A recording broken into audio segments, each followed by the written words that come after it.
It's called the Equality Act. Opponents say it's anything but, arguing it weaponizes the nation's civil rights laws against Americans who don't conform to the LGBT agenda.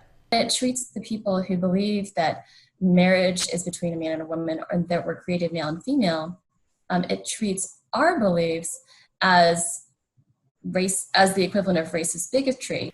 Emilie Kao, director of the DeVos Center for Religion and Civil Society at the Heritage Foundation, says the bill forces Americans to live under a new sexual orthodoxy, one that would be imposed on the country by Uncle Sam.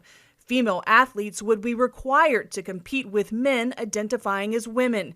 Adoption agencies that only place children in homes with a mom and a dad would have to change the way they operate or close.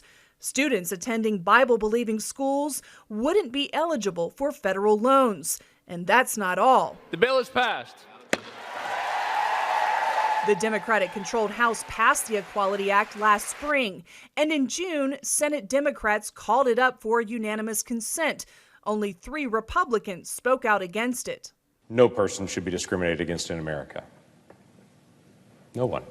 But Lankford says the Equality Act does just that by elevating the rights of LGBT Americans while dismissing those of Christians and other people of faith. And he points out the bill adds the words perception and belief to the 1964 Civil Rights Act.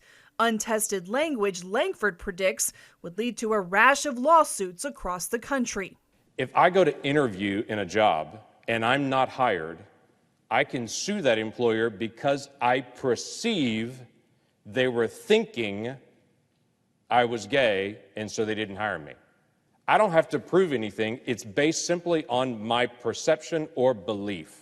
Opponents also say the bill completely guts religious liberty by saying the Religious Freedom Restoration Act that passed Congress overwhelmingly in 1993 doesn't apply as a defense, leaving people of faith without any legal recourse. No piece of federal legislation that has ever been passed has ever said that. So what's next? Democratic presidential nominee Joe Biden says he'll make enactment of the Equality Act during his first 100 days a top legislative priority. But while Republicans maintain control of the Senate, and as long as there's a filibuster, for now, there doesn't appear to be 60 votes for the bill in its current form. Still, some religious freedom advocates say Republicans can't just keep saying no. How much religious freedom we end up getting in this space, whether it's in the courts or in the legislatures, is really going to be dependent on how much common ground we can find with people who also very vigorously support LGBT rights. Just look at Virginia, he says.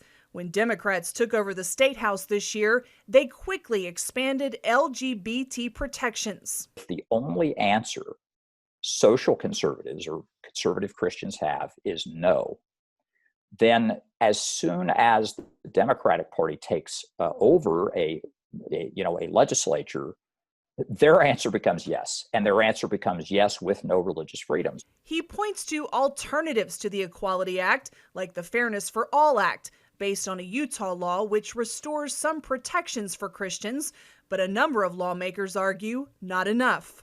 And while racial justice and police reform measures are front and center now, the Equality Act is a top priority for Democrats who will quickly pass it if or when they're given a clear path. Jennifer Wishon, CBN News.